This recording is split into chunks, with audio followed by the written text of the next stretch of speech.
പിന്നീടുണ്ടായ രണ്ടാമത്തെ അഡ്വാൻറ്റേജ് ആണ് G S ടിയിൽ elimination of multiple taxes and tax cascading and tax പിരമിഡിംഗ്.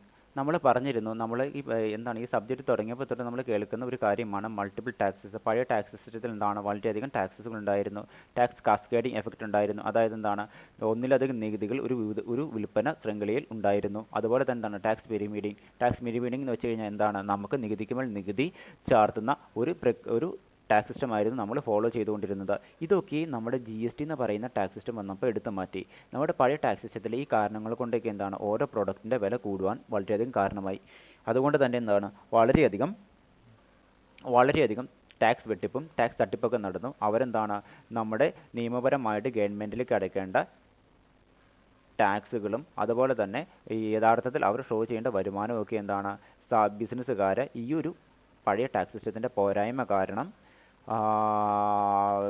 മറച്ചു വെക്കുകയും അവർ യഥാർത്ഥ ടാക്സ് വരുമാനം ഗവൺമെൻറ്റിലേക്ക് അടയ്ക്കാതെ വരികയും ചെയ്തു. എന്നാൽ ജി എസ് ടി വന്നതോടുകൂടി എന്താ സംഭവിച്ചേക്കുന്നത്, എല്ലാ ടാക്സുകളെയും ഒരുമിച്ച് കൂട്ടി ഒരൊറ്റ ടാക്സാക്കി മാറ്റി സെയിം സ്വഭാവമുള്ള പ്രോഡക്റ്റുകൾക്കൊക്കെ എന്താണ് സെയിം ടാക്സ് റേറ്റാണ് ഇന്ത്യ എന്ന് പറയുന്ന രാജ്യത്തുടനീളം എന്ത് ചെയ്യുന്നത്, കളക്ട് ചെയ്യുന്നത്. അപ്പോൾ അതിൻ്റെ ഒരു ഗുണമെന്ന് വെച്ച് കഴിഞ്ഞാൽ നമുക്ക് ഈ ടാക്സ് കളക്ട് ചെയ്യുന്ന അതോറിറ്റിക്ക് ഈസി ആയിട്ട് എന്താണ് ടാക്സ് കളക്ട് ചെയ്യാൻ സാധിച്ചു. അതുപോലെ തന്നെ യഥാർത്ഥത്തിലുള്ള ടാക്സ് ഓരോ ബിസിനസ്സുകാരുടെ അല്ലെങ്കിൽ ഓരോ സപ്ലയറുടെ കയ്യിൽ നിന്നും യഥാർത്ഥത്തിലുള്ള ടാക്സ് ഈസി ആയിട്ട് കളക്ട് ചെയ്യുവാനും അത് ഗവൺമെൻറ്റിൻ്റെ യഥാർത്ഥ അതോറിറ്റീസിൻ്റെ കൈകളിലേക്ക് എത്തിക്കുവാനും ജി എസ് ടി എന്ന് പറയുന്ന ഒരു ടാക്സ് സിസ്റ്റം മുഖേന സാധിച്ചു എന്നാണ് പറയുന്നത്. അതുപോലെ തന്നെ എന്താണ് നമ്മുടെ ടാക്സ് ഈവിയേഷൻ, ടാക്സ് ഫ്രോഡ്, ഇറർ മുതലായ എല്ലാ പഴയ ടാക്സ് സിസ്റ്റത്തിൻ്റെ പോരായ്മകളെയും ഇത് പരിഹരിച്ചു.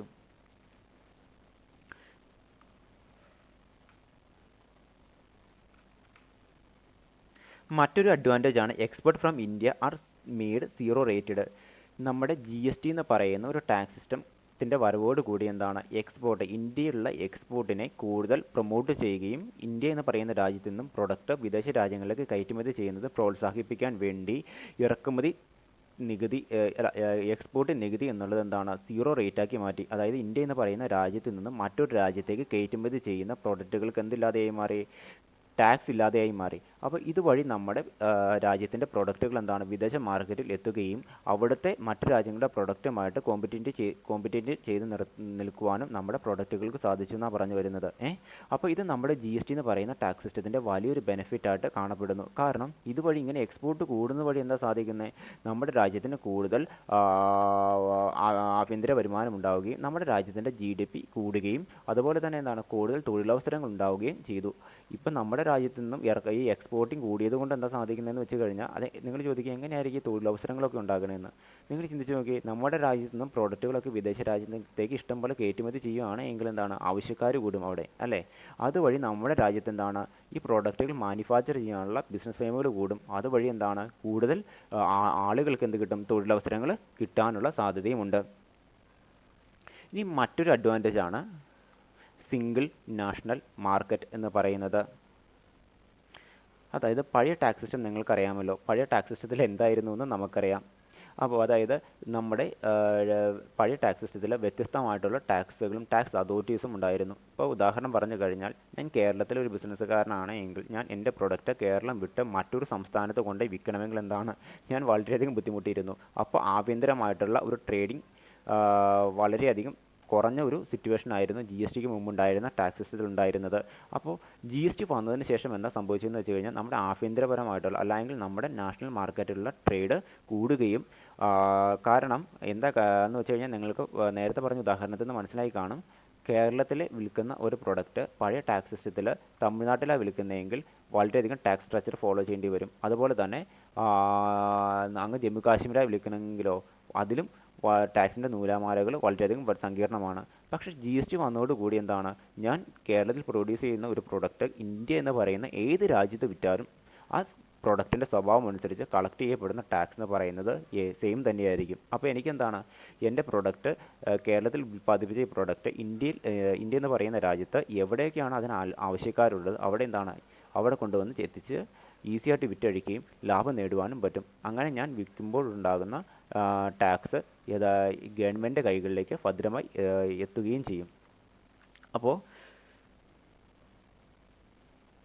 അപ്പോൾ ഇങ്ങനെ നമ്മുടെ രാജ്യത്തിൻ്റെ GDP കൂടുകയും നമ്മുടെ രാജ്യത്ത് എന്താണ് കൂടുതൽ വരുമാനം ഉണ്ടാവുകയും ചെയ്യും. ഇനി മറ്റൊരു കാര്യം എന്ന് വെച്ച് കഴിഞ്ഞാൽ ഈ നമ്മുടെ രാജ്യത്ത് ഈ ഒരു ടാക്സ് സിസ്റ്റത്തിൽ എന്താണ് സംഭവിച്ചേക്കുന്നതെന്ന് വെച്ച് കഴിഞ്ഞാൽ നമ്മുടെ രാജ്യത്ത് എന്താണ് ഈ പുറം രാജ്യങ്ങളിൽ നിന്ന് പ്രൊഡക്റ്റ് കൊണ്ടുവന്ന് വിറ്റാലും ശരി, അല്ല എങ്കിൽ നമ്മുടെ സ്വന്തം സ്റ്റേറ്റുകളിൽ പരസ്പരം ഗുഡ്സ് ഓർ സർവീസ് ട്രേഡ് ചെയ്താലും ശരി, എന്താണ് ട്രേഡിംഗ് ട്രാൻസാക്ഷൻസ് വളരെയധികം എളുപ്പമാണ്. അപ്പോൾ പഴയ ടാക്സ് സിസ്റ്റം ആയിരുന്നെങ്കിൽ എന്താണ് സംഭവിക്കുന്നത് വെച്ച് കഴിഞ്ഞാൽ ഇമ്പോർട്ട് ചെയ്യണം പുറം രാജ്യങ്ങളിൽ നിന്ന് ഏതെങ്കിലും ഗുഡ്സ് ഇന്ത്യയിൽ വന്ന് ഏതെങ്കിലും കമ്പനീസ് വിറ്റഴിക്കാൻ ആഗ്രഹിച്ചാൽ തന്നെ എന്താണ് കേരളത്തിൽ വിറ്റഴിക്കുമ്പോൾ അവർ കൊടുക്കേണ്ടി വരുന്ന ടാക്സ് അല്ലായിരിക്കും എന്ത് അവർ തമിഴ്നാട്ടിൽ പോയി വിറ്റഴിക്കുമ്പോൾ കൊടുക്കേണ്ടി വരിക, അതുപോലെ തന്നെ കർണാടകയിൽ പോയി വിറ്റഴിക്കുമ്പോൾ കൊടുക്കേണ്ടി വരിക.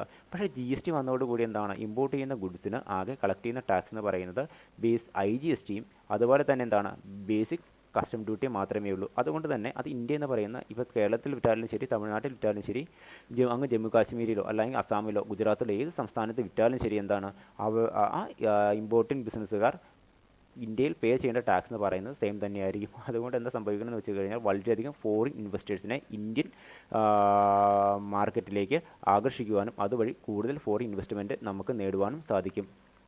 അതുകൊണ്ട് GST എന്ന് പറയുന്നത് എന്താണ് നമ്മുടെ രാജ്യത്തിൻ്റെ മാർക്കറ്റിനെ ഏകോപിപ്പിച്ച് ഒരൊറ്റ കുടക്കീഴിൽ കൊണ്ടുവരാൻ സാധിച്ചു. ഇതുവഴി ഫോറിൻ ഇൻവെസ്റ്റ്മെൻറ്റും അതുപോലെ തന്നെ എന്താണ് നമ്മുടെ ആഭ്യന്തര ട്രേഡിംഗ് മാർഗവും വളരെയധികം സുഗമമായി എന്ന് നമുക്ക് വേണമെങ്കിൽ പറയാം.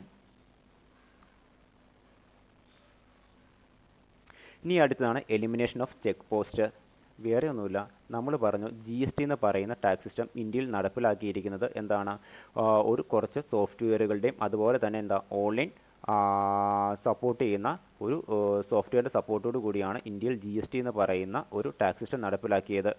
കാരണം എന്താണെന്ന് വെച്ച് കഴിഞ്ഞാൽ ഇപ്പം ഞാൻ കേരളത്തിലെ ഒരു ബിസിനസ്സുകാരനാണ് ഞാനെങ്കിൽ ഞാൻ എന്താണ് അങ്ങ് ജമ്മു കാശ്മീരിൽ നിന്ന് ഒരു പ്രൊഡക്റ്റ് വാങ്ങിക്കൊണ്ട് വന്നു കഴിഞ്ഞാൽ ആ പ്രൊഡക്റ്റ് അവിടെ നിന്ന് പർച്ചേസ് ചെയ്തിട്ട് ഞാൻ അടയ്ക്കുന്ന ടാക്സ് തൊട്ട് അത് ഇങ്ങ് കേരളത്തിൽ എത്തുന്നതോടും വരെയുള്ള എല്ലാ കാര്യങ്ങളും ഓൺലൈൻ പോർട്ടൽ എന്തായിരിക്കും GST പോർട്ടൽ അപ്ഡേറ്റ് ആയിരിക്കും. ഞാൻ അടച്ച ടാക്സ് ഇത് എത്ര ദിവസം കൊണ്ട് ജമ്മു കാശ്മീരിൽ നിന്നും കേരളത്തിലേക്ക് എത്തണം, ഇനി ഞാൻ ഏത് പ്രൊഡക്റ്റാണ് കൊണ്ടുവന്നേക്കുന്നത്, അതിൻ്റെ ടാക്സ് റേറ്റ് എത്ര, ഈ മുതലായ എല്ലാ കാര്യങ്ങളും എന്തായിരിക്കും എനിക്ക് ഓൺലൈനിൽ തപ്പിയാൽ കാണാൻ പറ്റും. അപ്പോൾ പഴയ ടാക്സ് സിസ്റ്റത്തിലാണെങ്കിൽ അങ്ങനെയൊന്നുമല്ല. പഴയ ടാക്സ് സിസ്റ്റത്തിലാണെങ്കിൽ എന്താണ് ഇപ്പോൾ നമ്മൾ തന്നെ പറഞ്ഞു തമിഴ്നാട്ടിൽ നിന്ന് ഒരു പ്രൊഡക്റ്റ് വാങ്ങി നമ്മൾ കേരളത്തിൻ്റെ ചെക്ക് പോസ്റ്റ് കടന്ന് നമ്മുടെ രാജ്യത്ത് വന്നെങ്കിൽ എന്താണ് എൻട്രി ടാക്സ് വരെ നമ്മുടെ കേരളം എന്ന് പറയുന്ന സ്റ്റേറ്റിൽ വന്നെങ്കിൽ എന്താണ് നമ്മൾ എൻട്രി ടാക്സ് വരെ പേ ചെയ്യണം. അപ്പോൾ എന്നാൽ നമ്മുടെ GST വന്നതിന് ശേഷം എന്താണെന്ന് വെച്ച് കഴിഞ്ഞാൽ ചെക്ക് പോസ്റ്റിൻ്റെ ഒന്നും ആവശ്യമുണ്ടായില്ല. അല്ലെങ്കിൽ നമ്മൾ ഗുഡ്സ് എന്ന് പറയുന്നത് സത്യം പറഞ്ഞു കഴിഞ്ഞാൽ മൂവ് ചെയ്യുന്നത് ഒരിക്കലും ഒരു ഫിസിക്കൽ മൂവ്മെൻ്റ് അല്ല ഉണ്ടാകുന്നത്. അവർ ഓൺലൈൻ വഴിയാണ് ഗുഡ്സിൻ്റെ മൂവ്മെൻറ്റ് നിർണ്ണയിക്കുന്നതെന്ന് വേണമെങ്കിൽ പറയാം. പഴയ ടാക്സ് സിസ്റ്റത്തിലാണെങ്കിൽ എങ്ങനെയാണ് ഇപ്പോൾ തമിഴ്നാട്ടിൽ നിന്ന് ഒരു ഗുഡ്സ് കയറി വരികയാണെങ്കിൽ അത് കേരളത്തിൻ്റെ ചെക്ക് പോസ്റ്റിൽ എത്തുമ്പോൾ അവിടുത്തെ ആളുകൾ പരിശോധിക്കും, എവരുടെ ടാക്സ് അടച്ചേക്കണേ, നിൻ്റെ ടാക്സ് പേപ്പർ എവിടെ എന്ന് മുതലായ എല്ലാ കാര്യങ്ങളും ചോദിക്കും. അപ്പോൾ നമ്മൾ ഒരു 100 കണക്കിന് മാനുവലായിട്ടുള്ള ടാക്സും ടാക്സ് റിട്ടേൺ പേപ്പറുകളൊക്കെ ആരാണ് നമ്മുടെ ഗുഡ്സ് കൊണ്ടുവരുന്നത് ആ ട്രാൻസ്പോർട്ടറിൽ സൂക്ഷിക്കേണ്ടതായിട്ട് വരുന്നു. ഓക്കെ, എന്നാൽ ഇന്ന് കേവലം ഈസി ആയിട്ട് ഓരോരോ ചെക്ക് പോസ്റ്റിൻ്റെ ഒന്നും ആവശ്യമില്ലെന്ന് വേണമെങ്കിൽ നമുക്ക് തന്നെ പറയാൻ പറ്റും. നമുക്ക് കേവലം ഒരു മൊബൈൽ ഫോണിൻ്റെ സഹായത്തോടു കൂടി നമ്മൾ ജമ്മു കാശ്മീരിൽ നിന്ന് കൊണ്ടുവരുന്ന ഒരു ഗുഡ്സിന് അടച്ചേക്കുന്ന ടാക്സ് അതാത് ചെക്ക് പോസ്റ്റിലെ അതോറിറ്റീസിന് ഈസി ആയിട്ട് കാണിക്കാൻ പറ്റും. അപ്പോൾ ഇത്രയും സുഗമമാണ് GST എന്ന് പറയുന്ന ഒരു ടാക്സ് സിസ്റ്റം. അതുപോലെ തന്നെ ഇത് സുഗമമാക്കാനുള്ള കാരണമെന്ന് പറഞ്ഞു തരാം. ഇപ്പോൾ ഞാൻ കേരളത്തിലെ ബിസിനസ്സുകാരനാണെങ്കിൽ ഞാൻ കേരളത്തിൻ്റെ വെളിയിൽ നിന്ന് ഏതെങ്കിലും 50,000 രൂപയും മുകളിൽ വാല്യൂ ഉള്ള ഏതെങ്കിലും ഒരു ഗുഡ്സോ അല്ലെങ്കിൽ സർവീസോ ഞാൻ ഗുഡ്സോ സർവീസോ വാങ്ങുന്നതെങ്കിൽ എനിക്ക് കിട്ടുന്ന ബില്ലെന്ന് പറയുന്നത് ഇലക്ട്രോണിക് വേ ഓഫ് ബില്ലായിരിക്കും. അതുകൊണ്ട് അതിൻ്റെ പ്രധാനപ്പെട്ട ഗുണമെന്ന് വെച്ച് കഴിഞ്ഞാൽ അത് ഏതൊരു സ്ഥലത്തു നിന്നും ഇപ്പം അവിടെ നിന്ന് എനിക്ക് ഗുഡ്സ് സപ്ലൈ ചെയ്തിരിക്കുന്ന ജമ്മു കാശ്മീരിൽ നിന്നും ഗുഡ്സ് എനിക്ക് സപ്ലൈ ചെയ്തിരിക്കുന്ന കസ്റ്റമർ എൻ്റെ ബില്ല് തന്നു വിട്ടിട്ടില്ല എങ്കിൽ പോലും എനിക്ക് എൻ്റെ മൊബൈൽ ഫോൺ വഴി ഒരു ചെക്ക് പോസ്റ്റിൽ അത് പരിശോധിക്കുന്ന ആൾക്ക് കാണിക്കാൻ പറ്റും ഞാൻ ഇത്ര രൂപ ടാക്സ് അടച്ചിട്ടാണ് ഇന്ന പ്രൊഡക്റ്റാണ് ഞാൻ കൊണ്ടുവരുന്നത് എന്ന് ഈസി ആയിട്ട് കാണിക്കാൻ പറ്റും. അപ്പോൾ അതുപോലെ തന്നെ നമ്മൾ പർച്ചേസ് ചെയ്ത് കൊണ്ടുവരുന്ന പ്രോഡക്റ്റിൻ്റെ ട്രാക്ക് അത് എത്ര ദിവസം കൊണ്ട് നമ്മുടെ ജമ്മു കാശ്മീരിൽ നിന്ന് നമ്മുടെ ഗോഡൗണിലെത്തും എന്നൊക്കെ നമുക്ക് ഈസി ആയിട്ട് ട്രാക്ക് ചെയ്യാൻ പറ്റും ബില്ല് വഴി. ഓക്കെ, ഇപ്പോൾ നിങ്ങളൊക്കെ ആമസോണിലെ ഫ്ലിപ്കാർട്ടിലൊക്കെ നിങ്ങൾ ഓൺലൈൻ വഴി ബുക്ക് ചെയ്യുമ്പോൾ നിങ്ങൾ നോക്കാറില്ലേ എന്ത് ഈ ഗുഡ്സ് എത്ര ദിവസം കൊണ്ട് നമ്മുടെ അടുത്ത് എത്തും, എന്നാണ് ഇത് കയറ്റുമതി ചെയ്യുന്നത്, എത്ര ദിവസം കൊണ്ട് ഇവിടെ എത്തും എന്നൊക്കെ നിങ്ങൾ നോക്കാറില്ലേ? അതേ സെയിം രീതി തന്നെയാണ്, അത്രയും അതിനേക്കാളും വളരെയധികം ലളിതമായ രീതിയിൽ തന്നെയാണ് എന്ത് ജി എസ് ടി അകത്ത് ഗുഡ്സ് ഒരു സ്ഥലത്ത് നിന്ന് മറ്റൊരു സ്ഥലത്തേക്ക് മൂവ് ചെയ്യുന്നതും ടാക്സ് കളക്ട് ചെയ്യുന്നതും ടാക്സ് അടയ്ക്കുന്നതുമായിട്ടുള്ള കാര്യങ്ങൾ നമ്മൾ കൺട്രോൾ ചെയ്യുന്നത്.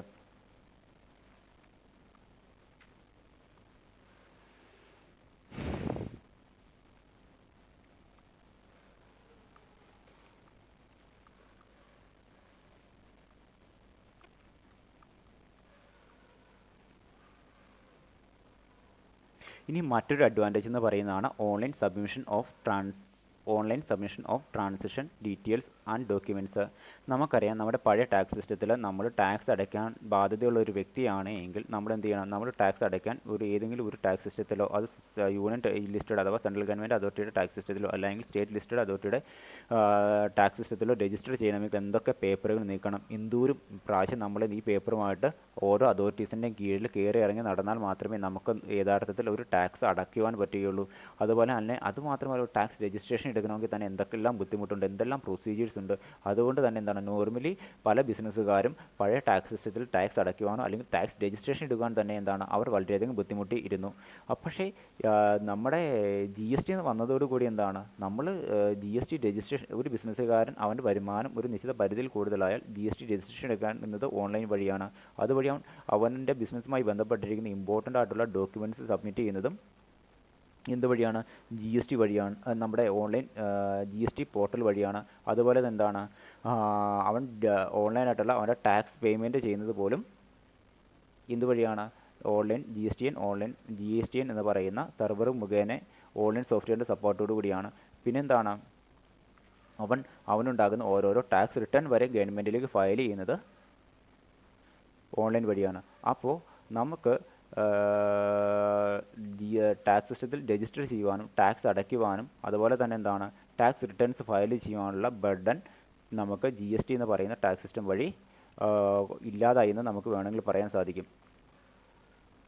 പിന്നെന്താണ്, അതുപോലെ തന്നെ പഴയ ടാക്സ് സിസ്റ്റത്തിൽ ഇത്രയും ബുദ്ധിമുട്ടുകൾ, ഇത്രയും പേപ്പർ വർക്കുകളും ഇത്രയും പ്രൊസീജിയറൊക്കെ ഫേസ് ചെയ്യുന്നതുകൊണ്ട് തന്നെ എന്താണ്, ടാക്സ് ഡീവിയേഷനും അതുപോലെ തന്നെ എന്താണ് ടാക്സ് പേ ചെയ്യാതിരിക്കാനുമുള്ള വളരെയധികം സാഹചര്യം ഉണ്ടായിരുന്നു. എന്നാൽ ജി എസ് ടി വന്നതോടുകൂടി അങ്ങനെയൊന്നുമില്ല. ജി എസ് ടി വന്നതോടുകൂടി നമ്മൾ ജി എസ് ടി രജിസ്ട്രേഷൻ എടുത്തിട്ടുണ്ടെങ്കിൽ എന്താണ്, മസ്റ്റായിട്ടും ടാക്സ് ഗവൺമെൻറ്റിലേക്ക് അടച്ചിട്ടുണ്ടാകണം. ഇല്ല എങ്കിൽ നമുക്ക് എന്താണ് പെനാൽറ്റി കിട്ടും, അതുപോലെ തന്നെ ഫൈനും ഒക്കെ നമ്മൾ ഗവൺമെൻറ്റിലേക്ക് അടയ്ക്കേണ്ടതായി വരും. ആശയം നമ്മൾ പേ ചെയ്യുന്ന ചിലപ്പോൾ 100 രൂപയേ ഉള്ളൂ ഈ മാസത്തെ ടാക്സ് എങ്കിൽ അതിൻ്റെ ചിലപ്പോൾ 10 ഇരട്ടി ആയിരിക്കും നമ്മൾ ഫൈനായിട്ട് ഗവൺമെൻറ്റിലേക്ക് അടയ്ക്കേണ്ടി വരിക.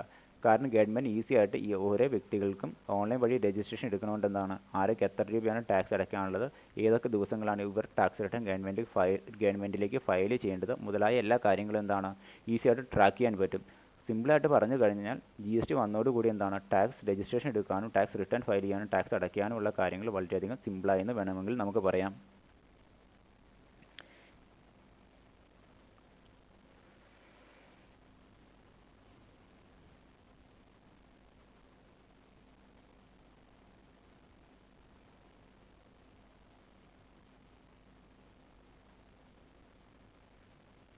ഇനി മറ്റൊരു കാര്യമാണ് elevated the Indian tax system to international levels.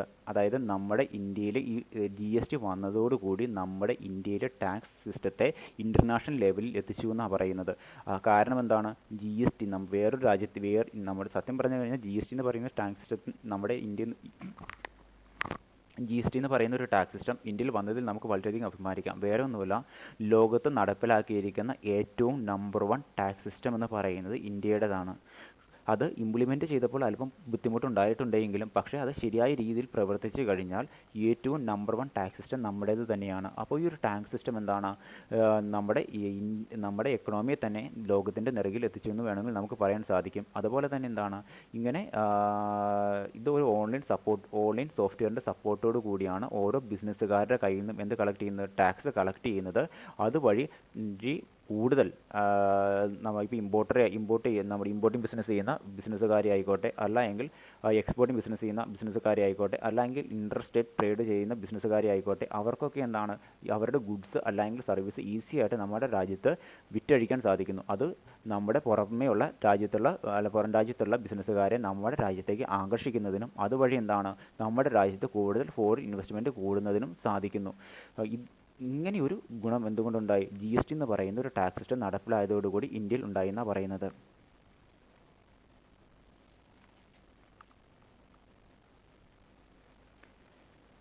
ഇനി മറ്റൊരു കാര്യമാണ് no personal interference by officers. നമുക്കറിയാമല്ലോ പഴയ ടാക്സ് സിസ്റ്റത്തിൽ എന്തൊക്കെയായിരുന്നു. പഴയ ടാക്സ് സിസ്റ്റത്തിൽ ടാക്സ് കളക്ട് ചെയ്തുകൊണ്ടിരുന്ന അതോറിറ്റീസ് ഒന്നിൽ കൂടുതലായിരുന്നു. അതുപോലെ തന്നെ ഒന്നിൽ കൂടുതൽ ടാക്സ് സിസ്റ്റംസും ഉണ്ടായിരുന്നു. അപ്പോൾ സാധാരണ രീതിയിൽ പഴയ ടാക്സ് സിസ്റ്റത്തിൽ ഈ ബിസിനസ്സുകാർ ഈ ടാക്സൊക്കെ ഒന്ന് വെട്ടിക്കാൻ വേണ്ടി ഏതെങ്കിലും ഓഫീസേഴ്സ്മാരുടെ ഒക്കെ സഹായം തേടിയിരുന്നു. കൈക്കൂലി കൊടുക്കാമെന്നൊക്കെ ഉള്ളത് നിങ്ങൾക്ക് എന്താണ് പുതു വാക്കൊന്നുമല്ല.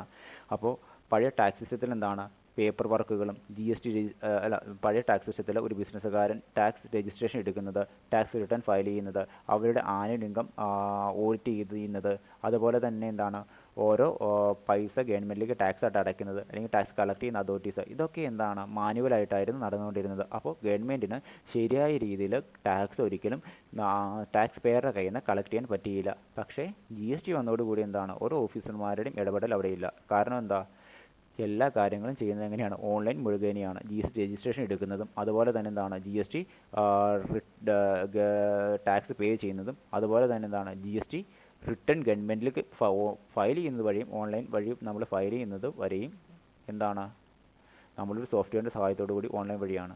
അപ്പോൾ അവിടെ ഒരു പേഴ്സൻ്റെ ഒരു ഓഫീസേഴ്സിൻ്റെ ഇൻ്റർഫിയറൻസ് ഉണ്ടാകുന്നില്ല. അപ്പോൾ എന്താണ് ബിസിനസ്സുകാരും അല്ലെങ്കിൽ ടാക്സ് പേയറും ഗവൺമെൻറ്റും മാത്രമേ ഉണ്ടാകുന്നുള്ളൂ. അവിടെ ഒരു ഇടനിലക്കാരൻ്റെ ആവശ്യമേ ഇല്ല. അത് നമ്മുടെ ടാക്സ് സിസ്റ്റത്തിൻ്റെ ഒരു സുതാര്യത അല്ലെങ്കിൽ ട്രാൻസ്പെറൻസി എന്താണ് ഉറപ്പാക്കുന്നു. നമ്മുടെ ടാക്സ് പെയർ ഗവൺമെൻറ്റിലേക്ക് അടയ്ക്കുന്ന ടാക്സ് ശരിയായ രീതിയിൽ ഗവൺമെൻറ് കൈകളിലേക്ക് എത്തുന്നു എന്നുള്ളതും വളരെയധികം നല്ലൊരു കാര്യം തന്നെയാണ്.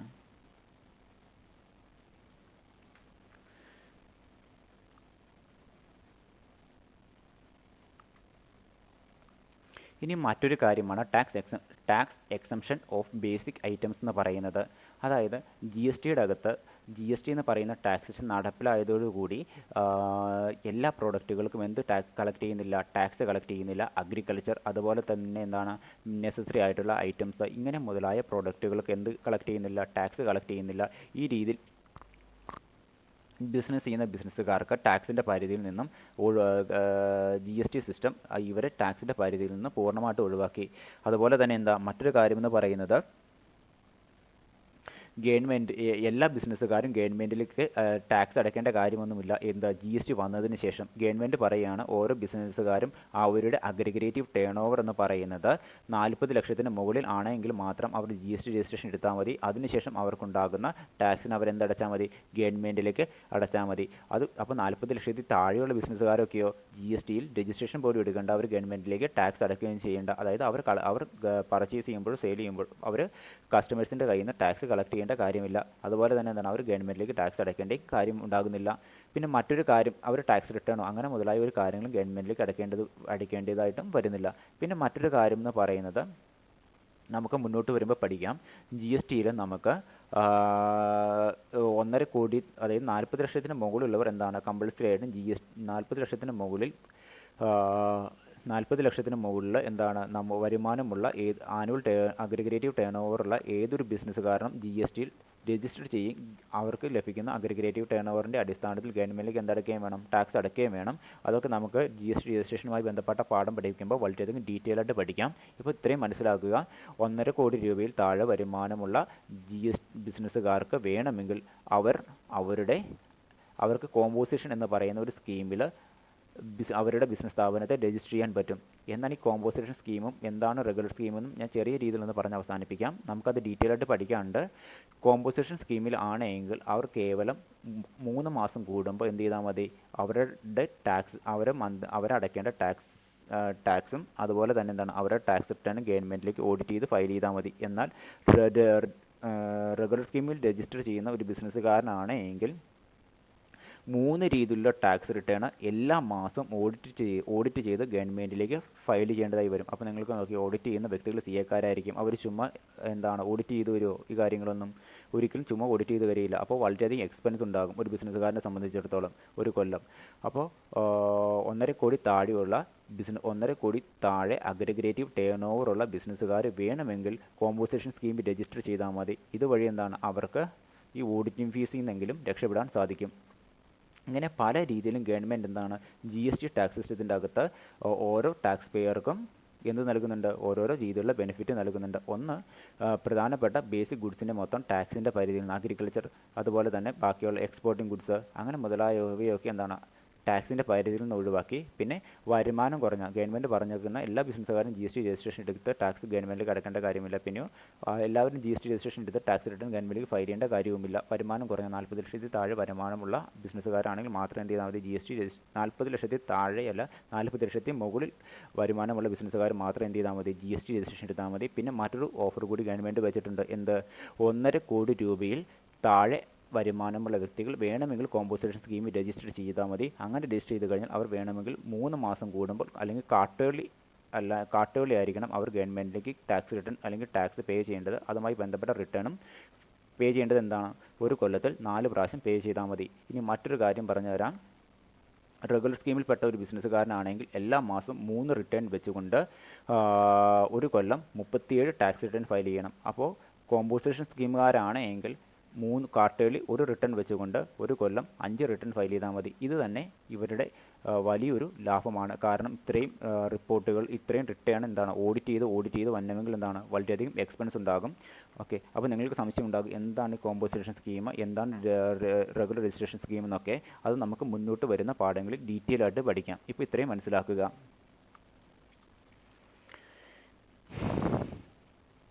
ഇനി അടുത്തതാണ് എലിമിനേഷൻ ഓഫ് ബ്ലാക്ക് മണി എന്ന് പറയുന്നത്. GST എന്ന് പറയുന്ന ഒരു ടാക്സ് സിസ്റ്റം ഇന്ത്യയിൽ നടപ്പിലാക്കിയതിൻ്റെ മെയിൻ ഉദ്ദേശം എന്ന് വെച്ച് കഴിഞ്ഞാൽ ടാക്സ് സിസ്റ്റത്തിൽ ഉണ്ടാകുന്ന അല്ലെങ്കിൽ ടാക്സ് സിസ്റ്റം വഴി ഉണ്ടാകുന്ന ബ്ലാക്ക് മണിയെ ഇല്ലാതാക്കുക എന്നതാണ്. പഴയ ടാക്സ് സിസ്റ്റത്തിലാണെങ്കിൽ ഇങ്ങനെ ബിസിനസ്സുകാർ വളരെയധികം ടാക്സ് വെട്ടിപ്പും തട്ടിപ്പൊക്കെ നടത്തി വളരെയധികം പൈസ അവർ ബ്ലാക്ക് മണി ആയിട്ട് ഇങ്ങനെ അവരുടെ കയ്യിൽ പിടിച്ചിട്ടുണ്ട്. അപ്പോൾ അതായത് അവർ ഇങ്ങനെ പല രീതിയിലുള്ള ടാക്സ് റേറ്റുകളും അതുപോലെ പല രീതിയിലുള്ള അതോറിറ്റീസും ഒക്കെ ആയിരുന്നു ടാക്സ് കളക്ട് ചെയ്തുകൊണ്ടിരുന്നത്. അപ്പോൾ ഇവർക്ക് പരസ്പരം ഒരു കോർഡിനേഷൻ ഇല്ലാത്തതുകൊണ്ട് തന്നെ ബിസിനസ്സുകാർക്ക് ടാക്സ് വെട്ടിക്കാനും അതുപോലെ തന്നെ തട്ടിക്കാനും വളരെയധികം എളുപ്പമായിരുന്നു. അപ്പോൾ ഈ രീതിയിൽ തട്ടിക്കുകയും വെട്ടിക്കുകയും ചെയ്യുന്ന പൈസകൾ അവർ അവരുടെ തന്നെ ആവശ്യത്തിനായിട്ട് ഉപയോഗിച്ചു. അങ്ങനെ മജോറിറ്റീസ് ഓഫ് ബിസിനസ്സുകാരെയല്ല, അങ്ങനെ ഒരു ഭാഗം ബിസിനസ്സുകാരും നമ്മുടെ പഴയ ടാക്സ് സിസ്റ്റത്തിൽ ഉണ്ടായിരുന്നു. എന്നാൽ GST എന്ന് പറയുന്ന ഒരു ടാക്സ് സിസ്റ്റം കടന്നു വന്നതോടുകൂടി ഈ ബ്ലാക്ക് മണി ഇല്ലാതാക്കി മാറ്റി. അതിന് കാരണം ഒന്നാമത്തെ കാര്യം എന്ന് പറയുന്നത് GST എന്ന് പറയുന്ന ടാക്സ് സിസ്റ്റം ഇന്ത്യയിൽ നടപ്പിലാക്കിയത് ഒരു ഓൺലൈൻ സോഫ്റ്റ്വെയറിൻ്റെ സപ്പോർട്ടോട് കൂടിയാണ്. അപ്പോൾ രജിസ്ട്രേഷൻ എടുക്കുന്നതും നമ്മൾ ടാക്സ് റിട്ടേൺ ഫയൽ ചെയ്യുന്നതും ടാക്സ് പേ ചെയ്യുന്നതും ഓൺലൈൻ വഴി മുഖേനയാണ്. അതുവഴി ഇവരുടെ ഇങ്ങനെ രജിസ്ട്രേഷനൊക്കെ എടുക്കണമെങ്കിൽ ആ ബിസിനസ്സുകാരുമായി ബന്ധപ്പെട്ടിരിക്കുന്ന പാൻ കാർഡ്, അവരുടെ ബാങ്ക് ഡീറ്റെയിൽസ്, അവരുടെ ആധാർ കാർഡ്, അതുപോലെ തന്നെ പല രീതിയിലും ഈ ബിസിനസ്സുകാരുടെ വരുമാനത്തെ അല്ലെങ്കിൽ വരുമാന സോഴ്സിനെ കൺട്രോൾ ചെയ്ത് നിർത്താൻ അല്ലെങ്കിൽ ഫൈൻഡ് ഔട്ട് ചെയ്യാൻ വേണ്ടി കണ്ടെത്താൻ വേണ്ടിയുള്ള പല മാർഗ്ഗങ്ങളും ഗവൺമെൻറ് ഈ ഒരു GST ടാക്സ് സിസ്റ്റത്തിൽ ഇംപ്ലിമെൻറ്റ് ചെയ്തു. അതുവഴി ഗവൺമെൻറ്റിന് ഓരോ വ്യക്തികളുടെയും ഓരോ ടാക്സ് പേയറുടെയും ശരിയായ ടാക്സ് വരുമാനം കണ്ടെത്തുവാൻ സാധിച്ചു. ഇത് ഒരു പരിധി വരെ നമ്മുടെ GST എന്ന് പറയുന്ന ടാക്സ് സിസ്റ്റം നടപ്പിലാക്കിയതോടുകൂടി ഒരു പരിധി വരെ നമുക്ക് പറയാൻ സാധിക്കും GST എന്ന് പറയുന്ന ടാക്സ് സിസ്റ്റം നടപ്പിലായതോടുകൂടി ബ്ലാക്ക് മണിയെ ഒരു പരിധി വരെ കൺട്രോൾ ചെയ്തു നിർത്താൻ കാരണമായി.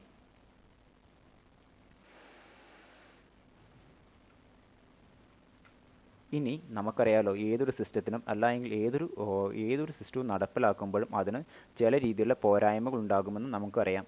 അത് എത്ര നല്ല ടെക്നോളജി ആണെങ്കിലും അല്ലെങ്കിൽ എത്ര നല്ല കാര്യമാണ് നമ്മുടെ രാജ്യത്ത് നടപ്പിലാക്കണമെങ്കിലും അതിന് ചെറിയ രീതിയിലുള്ള പോരായ്മയും ഉണ്ടാകും. അത് തുടക്കത്തിൽ ഉണ്ടാവുകയുള്ളൂ. എന്നാൽ അത് വരുംതോറും മുന്നോട്ട് നമുക്ക് അത് കൂടുതൽ അതിൻ്റെ ഡ്രോബാക്സിനെയൊക്കെ പരിഹരിച്ചുകൊണ്ട് മുന്നോട്ട് പോകാൻ സാധിക്കും. ഇതുപോലെ തന്നെയാണ് നമ്മുടെ GST എന്ന് പറയുന്ന ടാക്സ് സിസ്റ്റം നടപ്പിലാക്കിയപ്പോഴും ചില രീതിയിലുള്ള ഡ്രോബാക്കും ഉണ്ടായി. ഒന്നാമത്തെ കാര്യം എന്തെന്ന് വെച്ച് കഴിഞ്ഞാൽ നമുക്ക് ഓരോ ഡിസഡ്വാൻറ്റേജസായിട്ട് പഠിക്കാം. ലെസർ റോൾ ടു ഗവൺമെൻറ്, അതായത് ഗവൺമെൻറ്റിനുള്ള റോള് ഒരു പരിധി വരെ കുറഞ്ഞുവെന്ന് വേണമെങ്കിൽ നമുക്ക് പറയാം GST എന്ന് പറയുന്ന ടാക്സേഷൻ നടപ്പിലായതോടുകൂടി.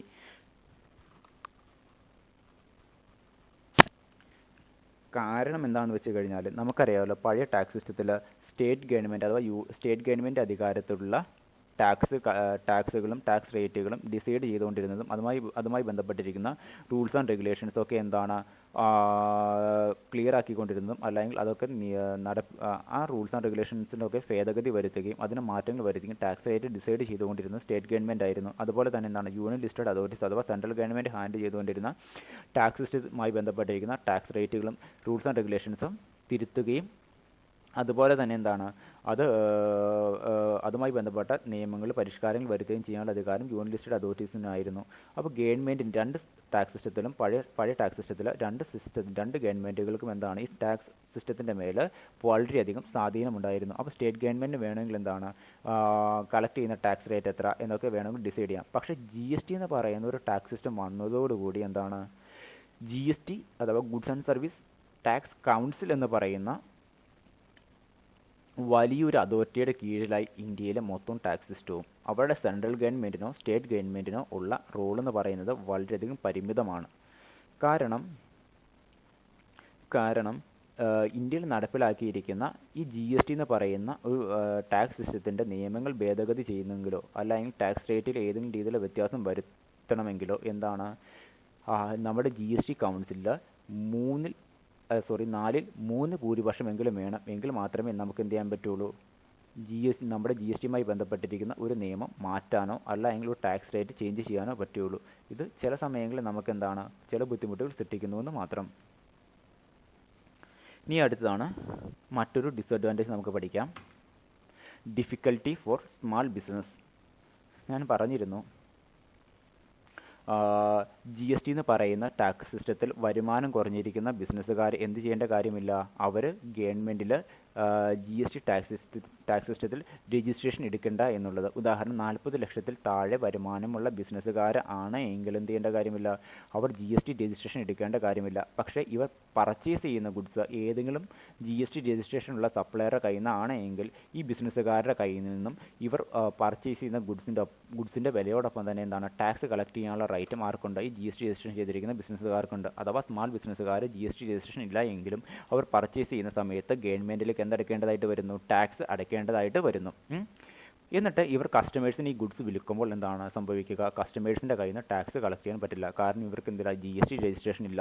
ഇതേ സെയിം രീതി ഇത് വലിയൊരു ബുദ്ധിമുട്ടാണ് സ്മാൾ ബിസിനസ്സുകാരെ സംബന്ധിച്ചിടത്തോളം. അതുപോലെ തന്നെ മറ്റൊരു കാര്യമെന്ന് വെച്ച് കഴിഞ്ഞാൽ കോമ്പോസിഷൻ സ്കീമിൽ രജിസ്റ്റർ ചെയ്തിരിക്കുന്ന ബിസിനസ്സുകാർ, ഞാൻ പറഞ്ഞു 40 ലക്ഷത്തിന് മുകളിൽ വരുമാനമുള്ള എല്ലാ ബിസിനസ്സുകാർക്കും 1.5 കോടി രൂപ താഴെയുള്ള ബിസിനസ്സുകാർക്കും എന്താണ് വേണമെങ്കിൽ കോമ്പോസിഷൻ സ്കീമിൽ രജിസ്റ്റർ ചെയ്യാമെന്ന് പറഞ്ഞു. അങ്ങനെയുള്ള സന്ദർഭത്തിൽ എന്താണ് അവരുടെ ആനുവൽ റിട്ടേൺ ഫയൽ ചെയ്യുന്നത് ക്വാർട്ടർലി ആയിരിക്കും. ഇങ്ങനൊരു ബെനിഫിറ്റ് അവർക്കുണ്ട്. പക്ഷേ എന്താ കുഴപ്പമെന്ന് വെച്ച് കഴിഞ്ഞാൽ കോമ്പോസിഷൻ സ്കീമിൽ പെട്ടിരിക്കുന്ന ഒരു ബിസിനസ്സുകാരന് അവൻ ഗുഡ്സ് ഞാൻ കോമ്പോസിഷൻ സ്കീമിൽ രജിസ്റ്റർ ചെയ്തിരിക്കുന്ന ബിസിനസ്സുകാരനാണെന്ന് നിങ്ങൾ സങ്കല്പിക്കുക. ഓക്കെ, ഞാൻ ഗുഡ്സ് പർച്ചേസ് ചെയ്യുമ്പോൾ എനിക്ക് ഗുഡ്സ് സപ്ലൈ ചെയ്യുന്ന വ്യക്തി GST രജിസ്റ്റർ ചെയ്തിരിക്കുന്ന വ്യക്തിയാണ്. അയാൾ റെഗുലർ സ്കീമിൽ രജിസ്റ്റർ ചെയ്തിരിക്കുന്ന പാർട്ടി ആണെങ്കിൽ എന്ത് ചെയ്യണം, എൻ്റെ കയ്യിൽ നിന്ന് ടാക്സ് കളക്ട് ചെയ്യാനുള്ള റൈറ്റ് ഉണ്ട്.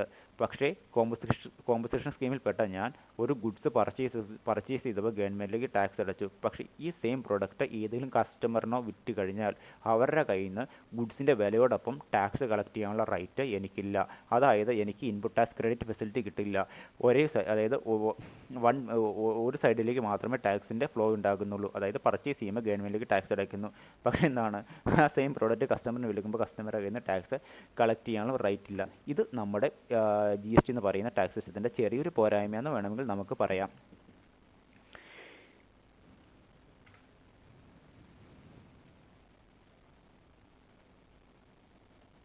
ഇനി ഫുള്ളി ഡിജിറ്റലൈസ്ഡ്.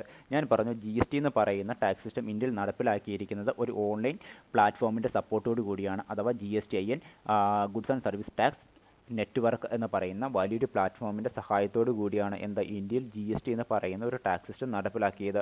ഇതിൻ്റെ മറ്റൊരു പോരായ്മ എന്ന് പറയുന്നത് എല്ലാ കാര്യങ്ങളും, അതായത് ഒരു ബിസിനസ്സുകാരൻ GST രജിസ്ട്രേഷൻ എടുക്കുന്നത്, GST റിട്ടേൺ ഫയൽ ചെയ്യുന്നത്, GST ടാക്സ് പേയ്മെൻറ്റ് ഫയൽ ചെയ്യുന്നത്, ഇൻപുട്ട് ടാക്സ് ക്രെഡിറ്റ് എടുക്കുന്നത് മുതലായ എല്ലാ കാര്യങ്ങളും എങ്ങനെയാണ്, ഓൺലൈൻ വഴി മുഖേനയാണ്. നിങ്ങൾക്കറിയാമല്ലോ, നമ്മുടെ ഓൺലൈൻ പ്ലാറ്റ്ഫോം ഒന്ന് പണി മുടക്കിയ എന്താണ്, എല്ലാം പാളി അല്ലേ.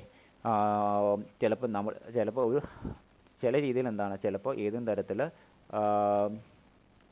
സോഫ്റ്റ്വെയർ അപ്ഡേഷൻ സംഭവിക്കുന്ന സമയത്ത്, അല്ലെങ്കിൽ ഏതും തരത്തിൽ എററുകൾ സംഭവിക്കുന്ന സമയത്ത്, അല്ലെങ്കിൽ നെറ്റൊക്കെ സ്ലോ ആകുന്ന സമയത്ത്, ഇങ്ങനെ മുതലായ സന്ദർഭങ്ങളിലൊക്കെ എന്താണ് ടാക്സ് അടയ്ക്കുന്ന ബിസിനസ്സുകാർക്ക് രജിസ്ട്രേഷൻ എടുക്കാനോ അല്ലെങ്കിൽ ടാക്സ് റിട്ടേൺ സമയത്ത് ഫയൽ ചെയ്യാനോ അല്ലെങ്കിൽ എന്താണ് ഏതെങ്കിലും ഇൻപുട്ട് ടാക്സ് ക്രെഡിറ്റ് എടുക്കാനോ ഒന്നും പെട്ടെന്ന് സാധിച്ചെന്ന് വരില്ല.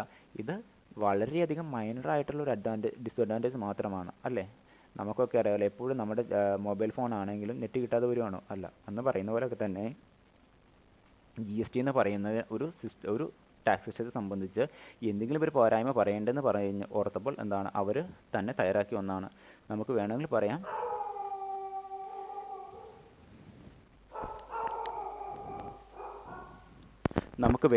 പറയാം,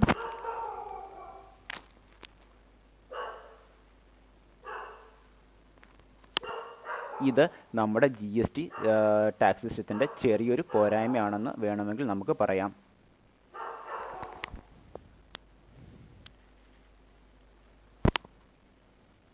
ഇനി അടുത്തതാണ് അപ്പോൾ ഇങ്ങനെ ഫുള്ളി ഡിജിറ്റലൈസ്ഡ് ആക്കിയത് കൊണ്ട് ഏതെങ്കിലും രീതിയിൽ സോഫ്റ്റ്വെയർ അപ്ഡേഷനോ അല്ലെങ്കിൽ ഏത് തരത്തിൽ എററോ സംഭവിച്ചു കഴിഞ്ഞാൽ ബിസിനസ്സുകാർക്ക് അത് ചെറിയൊരു ബുദ്ധിമുട്ടായി മാറുന്നുവെന്ന് മാത്രം. അത് പരിഹരിക്കുമ്പോൾ തന്നെ എന്താണ് നമുക്ക് GSTയിൽ ഈസി ആയിട്ട് ടാക്സ് ഫയൽ ചെയ്യാനും ടാക്സ് റിട്ടേൺ ഫയൽ ചെയ്യാനും അതുപോലെ തന്നെ എന്താണ് ഇൻപുട്ട് ടാക്സ് ക്രെഡിറ്റ് എടുക്കുവാനും സാധിക്കും.